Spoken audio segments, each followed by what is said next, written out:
nyasar bicara Kang Sabar pada saya pada waktu itu, perkiraan beliau ini Kiai Amir ini menulis kitab suci Al-Quran ini dari awal sampai dengan akhir 30 juz itu kurang lebih sekitar 1,5 tahun. Jadi sejarahnya seperti ini, Kang. Al-Quran ini saya terima diwaris dari Kang Saban. Beliau masih kerabat saya yang dari Cirebon. Itu saya dapatkan perkiraan sekitar pada zaman waktu COVID, mungkin sekitar tahun 2020-2021. Kang Saban ini seorang keturunan dari Mama Kiai Musa. Mama Kiai Musa ini itu berasal atau sebagai pendiri salah satu pesantren Wanantara Talun Cirebon Girang. Beliau adalah merupakan murid pertama Kanjeng Syekh Abdul Muhyi Pamijahan yang berasal dari Tasikmalaya sebagai tokoh penyebar Islam yang ada di Tasikmalaya.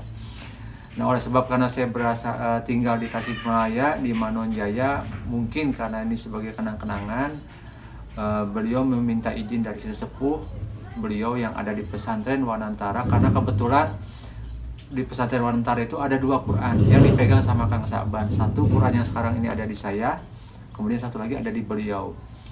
Nah, setelah beliau mendapatkan izin, ya alhamdulillah Al-Quran ini diserahkan ke saya pada tahun 2021. Perkiraan Quran ini dibuat sekitar tahun 1800-an, 1800-an pertengahan lah, mungkin 1800 sampai 1850-an. Yang membedakan pertama satu dari bahan sampul ya. Dari bahan sampul ini saya perkirakan ini terbuat dari kulit ya, dari kulit dan juga dari bahan kertasnya. Kalau dilihat di raba ini kertasnya termasuk kertas daluang ya. Jadi memang ini termasuk salah satu kitab suci Al-Quran tua yang memang dibuat secara tulis tangan. Itu yang membedakan.